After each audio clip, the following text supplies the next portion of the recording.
And good afternoon, and welcome to Increase the Effectiveness of Security Awareness Training by Making It Personal. I am Robert Siciliano, and this is Protect Now. And thank you so much for being here. We've got a bunch of you on today.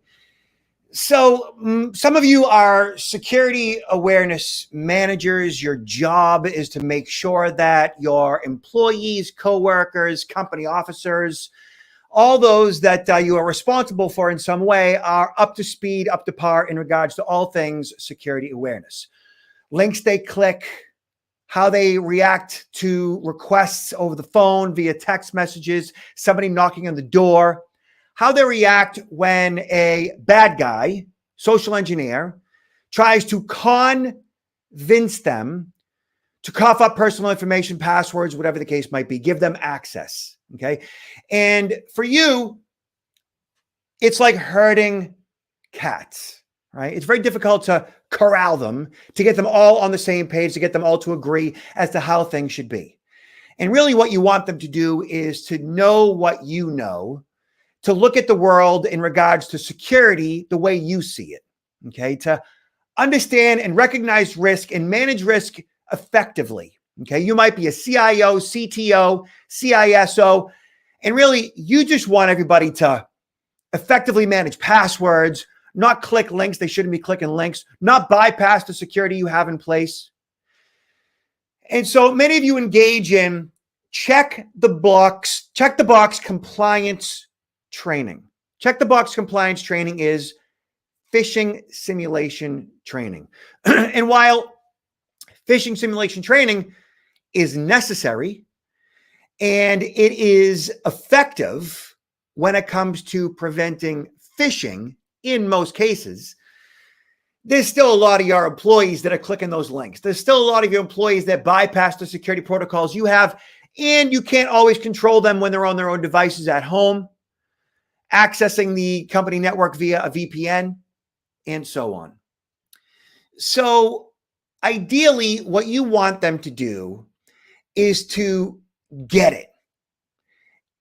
And time again, after talking to security awareness managers, VPs of security, CIOs, CISOs, and so forth, I'm hearing over and over again, Robert, we just want them to care.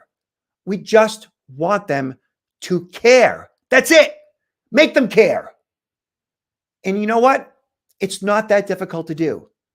So in the short time we have together, I'm going to show you a little bit about what I do to make them care. Fundamentally, what I do is I make it personal to them. So how do you make security personal? Well, my perspective is all security is personal. And what that means is security starts with you as an individual. It starts with your being. It starts with your person. Therefore, it is personal. So it doesn't matter what your role and responsibility is in the organization. All security starts with individual people because, you know, predators, thieves, right? Violence, theft targets people. It targets their person ultimately, even if the goal is credit card data, client information, whatever the case is. In the end, it's targeting people. And the way you get people to care about security in the workplace or even security at home is to target who they are and what the risks that they face as people are to begin with. So I'm going to show you a little bit about what I do and how I do it and how I make it personal to them. All right. And it's not that complicated. I'm going to show you a bunch of different examples. The presentation that you're about to consume it's not going to flow. It's not what I normally do. It's just bang, bang, bang. This is what I do. This is how I do it. These are the examples that I show. This is how you get under their skin. This is how you get them to care. These are the examples that I use and so forth. So it's not like my kick-ass presentation that I deliver. This is how you do it. And so if you want me to do it, then, contact me and we'll talk about it. All right. So, all right, let me get to my slides and see how that looks. And I might bounce back to the web and see how that looks. All right. So slides. All right. So we'll start with this. A lack of security appreciation contributes to poor security awareness. A lack of security appreciation contributes to poor security awareness. What does that mean? It means that your people aren't going to appreciate security unless they understand the fundamentals, the basics of how it pertains to them, because they are selfish or self-interested creatures. And so you first need to explain to them what security is and isn't. So what security is, it's risk management. What security isn't, for example, in all my presentations, I ask everybody in the room, and I just did a presentation to 250 security experts, CISOs, and I asked all 250, I said, hey, I'm a guy that has 22 security cameras inside and on the exterior of my home in total. So a guy that has 22 security cameras, what does that say about my outlook? What does that say about my disposition? What does that say about my take on the world? What do you think? What does that say about me? I had 250 security experts go paranoid all at once, which was kind of funny. And I said, do I look mentally ill to you? Because paranoia is in fact mental illness. It's a disease of the mind. It is a complete overwhelm and out of control and really believing that people are out to get you. And when you have 250 security experts think or believe or phrase that somebody who engages in security practices is mentally ill, how are your people, your everyday frontline employees, your company officers, how are any of them going to want to engage in phishing simulation training, in security awareness training, if their sense is that security is about being paranoid? It's about mental illness. It's about being overwhelmed and out of control. It's about people are out to get me. Who wants to do that? Nobody.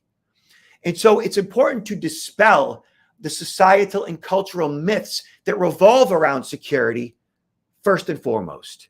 So that once you do that, you break down all the barriers, all the resistance that they have to wanting to engage in security. And when you start that process, they begin to see security for what it actually is. And security fundamentally is about being in control. It's about managing risk. It's about understanding and recognizing that security never sleeps. It's 24/7, 365. It is a journey. It is not a destination. It's something we strive for, but we never fully attain. It's something that you need to engage in order to reduce and manage risk. And that once you do these basic things at your place of business, in your personal life, you reduce that risk to the point where you become a tougher target. So the way I started off is I start talking about personal security as it relates to them.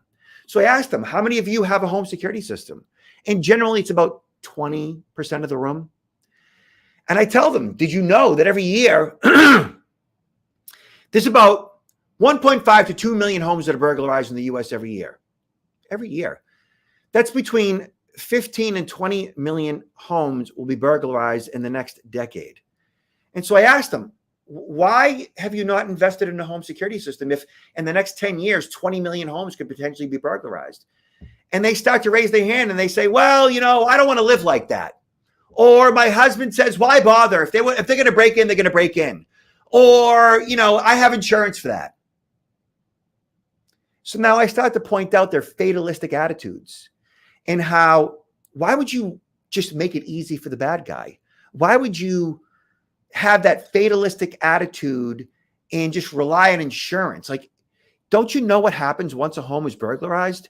Like, they go through all your stuff. Like, they make it so that you don't even want to live there anymore. It's a really awful feeling once your home is burglarized. And why would you, well, I have insurance, and why would they target me anyways? See, now you're functioning in denial. That's what's happening right now. And so as they're functioning in denial, and as I'm pointing that out to them, they're like, oh, yeah. And I say to them, like, When you get in your car, do you put a seatbelt on? Well, yeah. 85% of people put a seatbelt on. Why? Because you can get in a car accident and get hurt. Well, when you put a seatbelt on, are you putting it on because you're paranoid? Do you not put it on because, hey, you're going to get in an accident, you get in an accident? Would you tell a law enforcement officer not to put a bulletproof vest on because, well, why bother? If the bad guy's going to shoot you, they could shoot you in the head.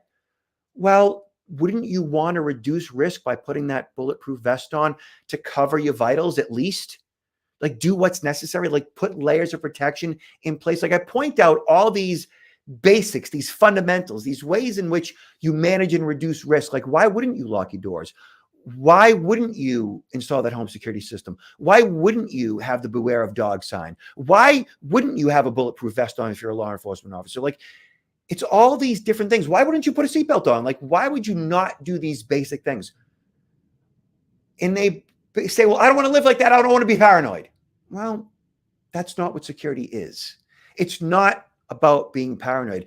Those are cultural and societal myths that we have basically perpetrated for decades and decades and decades. And not engaging in the process of security, saying it can't happen to me, is fundamentally functioning in denial. And when you finally break it all down for them and explain all that to them and show them all the ways in which they've been thinking about security all wrong, they begin to see it for what it actually is, as a benefit to them. Now they're self-interested in how it can benefit them. So now they start to say to themselves, well, maybe a security system is a really good idea. I mean, I wear a seatbelt, and then you talk about other aspects of personal security, like self-defense and assault prevention and how you can reduce risk for your daughter going off to college in regards to sexual assault and so forth. And you weave all the personal stuff into their physical lives. And then you start talking about passwords and two-factor authentication and how to manage those passwords and how to engage in those basics of security. But first, let me show you a bunch of things first, okay? So let's go to the Google. So let's talk about bad guys real quick, like antisocial personality disorder. It is said that probably about 97% of all people are worthy of your trust. And in the world's population, about 3% are not. And why is that? Because many of them suffer from what we call either nature or nurture antisocial personality disorder. So what does that mean? It means by their nature, the way they're born or the way they're raised, something about them, something about the way their brain works, they don't experience empathy, sympathy, remorse, or guilt. And so hitting, hurting, harming, taking from others is normal to them. Like, it's okay. And they look at everybody else as their natural prey. And once you begin to understand that 97% of all people are worthy of your trust, but 3% aren't, you begin to look at security and its features and its benefits, both in the physical and virtual world, a little bit differently. So by getting personal, bad guys, predators, Jeffrey Dahmer. How many serial killers are there in the United States? FBI estimates anywhere from 25 to 2,500 at all times. Okay. Let's look at some hardcore serial predators. Larry Nassar, USA Gymnastics, assaulted approximately, what do they say, about 250 young girls in front of their parents while he was examining them in the doctor's office. Literally used his body to shield himself, digitally penetrating the young girls with the mothers in the room. I think it's important that you understand how a predator like this works. He just got stabbed in jail, by the way, just a couple of days ago. He's not dead, unfortunately.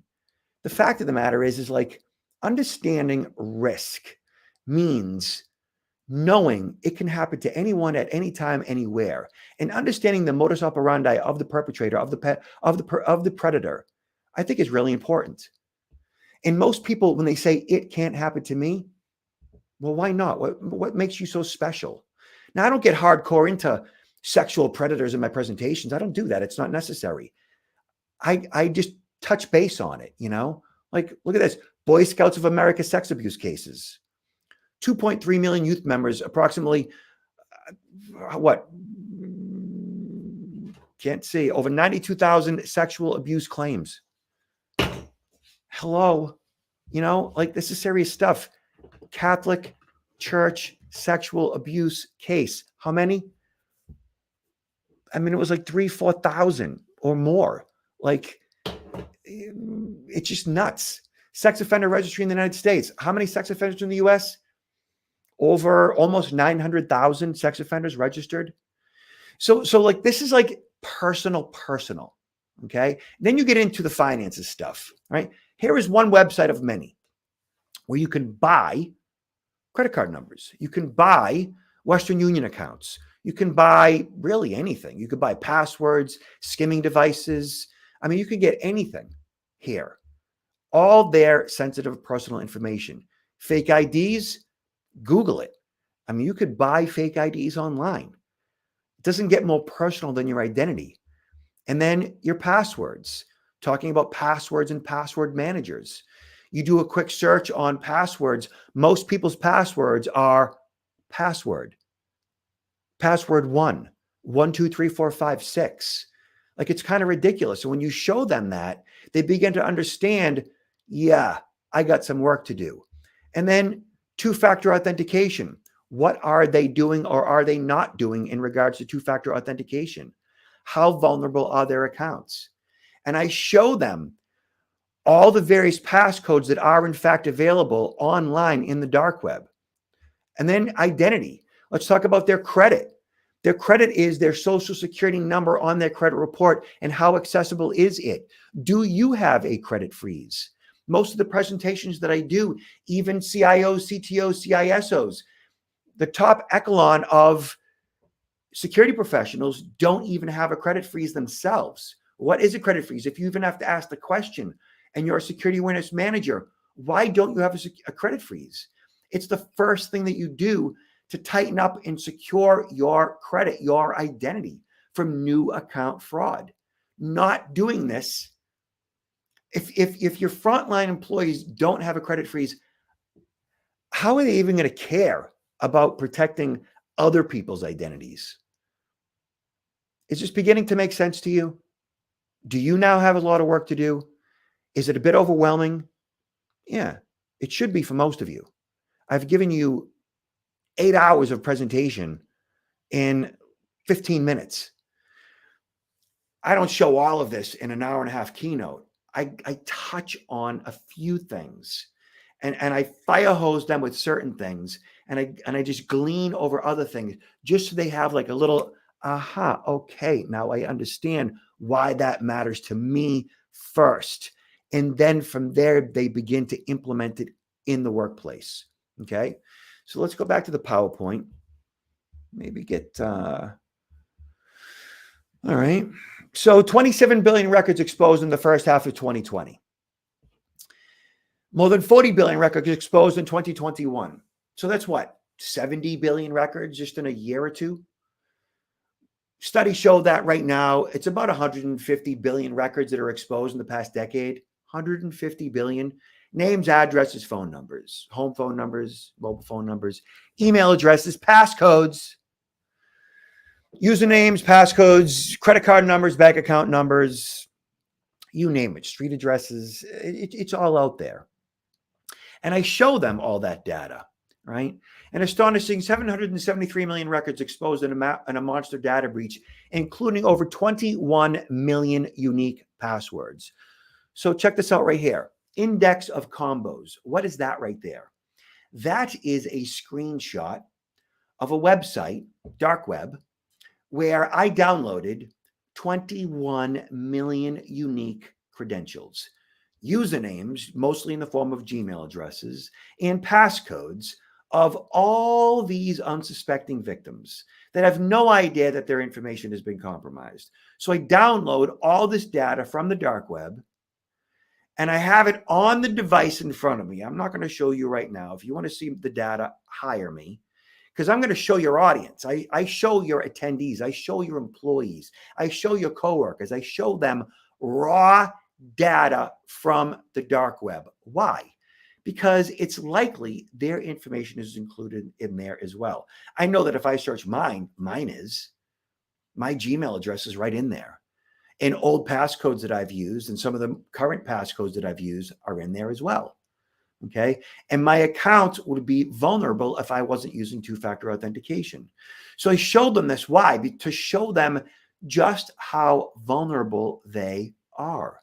And when they see how vulnerable they are, they're like, oh, this means something. It matters to me. And I show them, well, all you really got to do is use a different passcode across all your different accounts. Well, how do you do that? Well, you do that with a password manager. Now, you may not be able to use a password manager because of company policy, but at a minimum, you get them accustomed to it in their personal lives so that they know why they should use a different passcode across each account. And their password manager manages it for them and creates an uppercase, lowercase, number character, unique passcode for all of their various accounts, and so on. And then show them how, even if they do use a password manager, and even if they do have a different passcode across multiple accounts, it still doesn't matter if that account is breached and they don't have two-factor authentication, because two-factor authentication is really the next best thing that we have right now at our disposal in order to protect that account, even if the bad guy has your username and your passcode. And the benefit of two-factor authentication and why. But you got to show them. You just can't tell them. You have to explain it by showing them the data out there. Let them see it for themselves. And once they do, they're like, oh, this is why my security awareness manager, my CIO, my CISO has been drilling this into my head. And maybe you haven't done it to the degree that I do when they go, aha, oh, now I get it.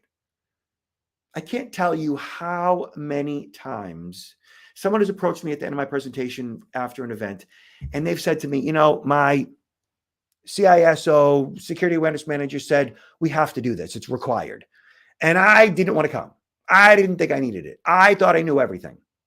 I just, I'm technically savvy and this stuff really, it's like whatever. And I'm so glad that I came all the time. And I get all the time. I have a lot more work to do than I thought I did, but it's okay because I want to do it. Like they get it. You take them to a level where they want to engage in the process of security by demystifying it, by getting all the myths dispelled, by showing them the fundamentals of physical and personal security and how it relates to them, by showing them the basics about protecting their own identities, their own social security numbers, their own passcodes, their own selves. Let me show you a few more things. So we have a tool at Protect Now, right? You've seen things like this before. We have a tool at Protect Now where you can go and right here at protectnowllc.com, that's me. That's our site. Scroll down, right? Employee training, CE training for real estate.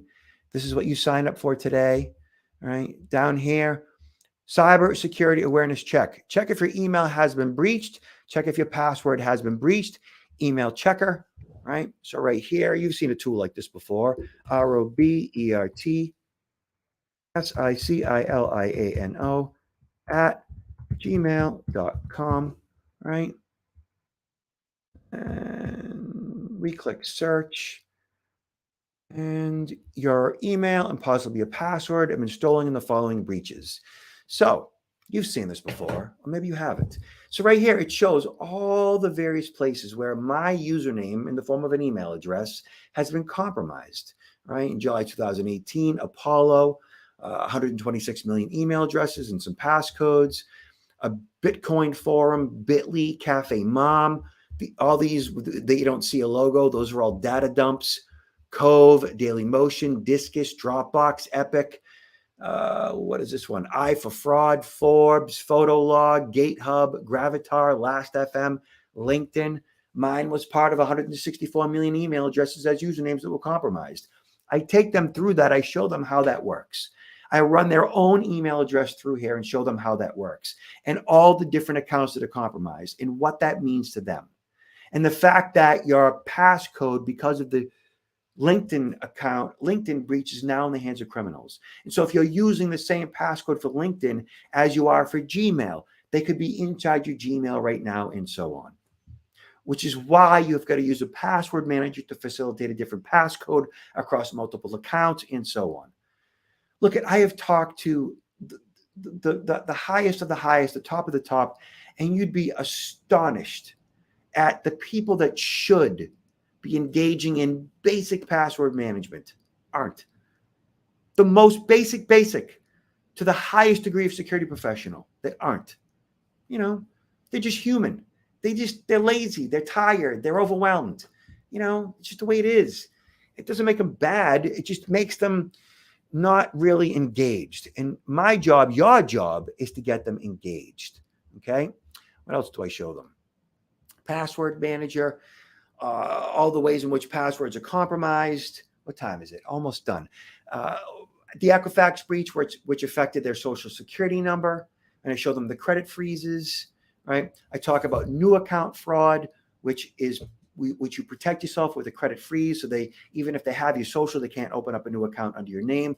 We talk about account takeover fraud, which generally is either credit cards and what you got to do to mitigate that, and or password management, bank accounts and all that stuff, and how to set up two-factor authentication and update your devices and update your software and update your operating system and so forth. All of that prevents account takeover. Explain to them how their bank accounts and investment accounts can all be compromised. When they understand how it affects them personally, then they will care about how it affects them professionally. You got to start with them. You got to start with you, right? Child identity theft. If you have kids, their identities, your baby's identity is vulnerable. How do you protect the baby's identity? Do you know? Credit freeze. Okay. Do all these absolute basic things. What else? You don't get more personal than taxes. So every year, millions of tax-related identities are at risk. They get your social security number. They file taxes under your name. They file in your name. They have the refund go to an account in which the bad guy controls.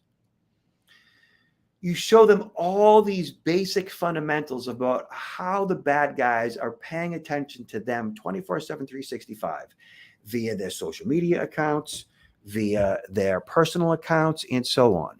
Credit card protection, how to mitigate their spam folder, right? Going into their Gmail account and automatic email forwarding. What does that mean? I just got hired by one of the largest shipping firms in the country because she saw this, right? Talk about social engineering and what that means. Social engineering is a collection of techniques used to manipulate people into performing actions or divulging confidential information. A confidence trick. And talk about trust and how we trust by default. And if you trust by default, that means that you consider most people worthy of your trust all the time. And only when you are hoodwinked, only when you are scammed, you go, oh, I should not have been so trustworthy. And they don't understand that trust is by default. You may not understand that trust is by default. And as long as you just go through life automatically trusting by default, you are going to get scammed. You are going to give it up to the bad guy. Look, we're at a half an hour. This isn't complicated, all right? All you need to do is just engage in the basics, the fundamentals. Show them how it all affects them personally. And then ultimately talk about hardware and software, security software, Wi-Fi security, VPNs, encryption. Talk about tracking devices, backing up, passwords, two-factor, social engineering. This is all stuff that's very personal to them, to you. And if they have all of the fundamentals in order, then they're going to have all the corporate stuff, all the professional stuff, all your stuff in order once they get their house in order. There's no way they're going to be fully effective at preventing phishing or protecting the data in which they are entrusted with until they understand how to protect themselves first. So, how do you get in touch with me? It's not that complicated. You can Google Robert Siciliano, and I own the first 2 pages of search. Other than that, just go to, where we at? protectnowllc.com. You can call us, which who calls anybody? Just protectnowllc.com, Robert at protectnowllc.com. And listen, I'm happy to share this presentation with you. I'm happy to help your people. Whatever it is that you need to increase the effectiveness of security awareness training, I'm there for you. That's it. Anybody wants this webinar, just connect with me. We'll send you off a link. Send it off to people. Any decision makers that might be required to watch this to get it before they allocate a budget towards security awareness training, I'm happy to help there as well. Okay. We could do it virtually. We could do it in person. I prefer to do in person, but I give a kick butt virtual presentation as well. I make it fully interactive, which means that I am interacting with the audience the entire time. I know we didn't do that today, but generally I answer questions as I go, which means I have a moderator generally that will answer those questions and say, hey, Robert, by the way, Jim has a questions in regards to, oh yeah, Jim, that's a really great question. Let's talk about that right now. And we just stop. And when you make it about the attendees, by the way, whether live from the platform or live virtual, you make it about them. When you are actually interacting with your audience from the platform, they're paying attention. If you're just droning on for 45 minutes or an hour and a half, if the speaker you hire is just talking for an hour and a half, that speaker sucks. You want a speaker, a presentation, a trainer that is interacting with your audience, that is actually engaging with your people, finding out what their fears are, what their concerns are, what gets them going, what gets them motivated, what is it that they are worried about, what questions do they have.